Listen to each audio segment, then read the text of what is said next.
Not creepy, but kinda cool. My mother split and transplanted a rose bush from my grandfather's farm about 40 years ago. It took but never bloomed. At that point, she only kept it because it grew into the fence nicely and kept us kids from climbing it. My grandfather died about 5 years after she transplanted it, and that spring it bloomed red roses. A few years after that, my grandmother died, and the spring after it bloomed white roses. These are the only 2 years it has ever bloomed. My mother's favorite animal was the hummingbird.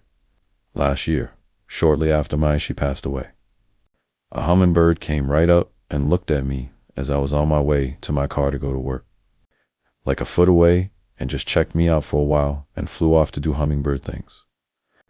Once I got to my car, I broke down. Just sat there in the driver's seat and cried. I'd like to think my mom was somehow checking up on me. I know it's silly, but for that moment I felt like she was you and gone, and she was still there watching over me. We used to live in a battered women's and children's shelter when I was young. Because my father was looking for us, ugly divorce, Alabama gave him custody. Mom took us to WA. One night I looked in the mirror and saw a hairy demon looking back at me. I screamed and cried and ran to get my mom, who assured me it was a normal mirror. But that night, a kind-looking man, that I can only describe as a ghost, appeared at the end of my bed. He was there all night, but gone when I woke up in the morning. Then the next night and the next night. He was there every night for 4 months. We never talked, he never moved, just stood guard. Then one night he woke me up from my sleep, and I'll never forget how surprised I was, because I'd never seen him move or talk. He said, "He's coming. Get out now." So we packed up the car and left to a hotel for the night. The next morning, we went back to find out someone had broken in and gone room to room looking for someone. I never saw him again after that. Middle of the night, sleeping. I hear a sound like someone is taking a paperclip from my desk and throwing it against the wall, and it bounces across the desk. I wake up to this noise, turn on the light right by my bed as I sit up. I look over and see nothing. Weird. As I am ready to lay back down, my 20 LB steel gumball machine falls from the shelf over my bed directly onto my pillow where my head was not 30 seconds earlier. I flip out and scramble out of my bed as I'm totally taken by surprise. As I stand up, I feel something under my feet.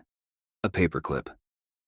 I put the murderous gumball machine on the floor, the paperclip back on my desk, and crawl into the safety of my comforter. Nothing like that happened again. When I was growing up, I was tight with the daughter of my dad's cousin, so my second cousin, I suppose. Her name was Lisa. We grew much closer as teenagers. Too close, really. Anyway, we wised up a little and went our separate ways when it was time for college. A few years passed and I had moved on. One night I got up to take a piss, didn't bother to turn on the lights. I was washing my hands and glanced in the mirror. There she was. Lisa was standing in the doorway behind me. I heard the echo of her voice. She told me that she still loved me and always would. She then turned and walked out of sight. I stood holding onto the sink for a moment, my heart pounding in my chest. I calmed myself down and decided it'd just be a dream.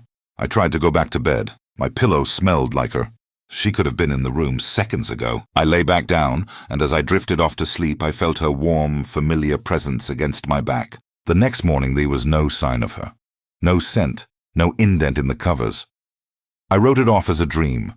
I got a call from my mom later that day. She told me Lisa had died a few days earlier. She had been killed by her boyfriend. He got drunk and angry and he hit her, and that was that. I guess she stopped by to see me one last time, to say goodbye before she moved on. Here's to you, Lisa. 20 years later, and you're still the only woman I ever truly loved. When I was around 12, my mother had to go out of town for a bit and she left me home alone for a few days. We lived close to relatives, so it wasn't a big deal back then. She told me the date when she'd be back, and that was that. The date arrives and I hear my mom knocking on the door downstairs, calling my name. My dog, who loved her, got excited when she heard her voice and ran down ahead to greet her. I picked up the phone to hear my mom say, "Hey, I'm sorry I have to stay one more day here. Tell Dr. Summon something," pretended to be my mom. Didn't fool the dog.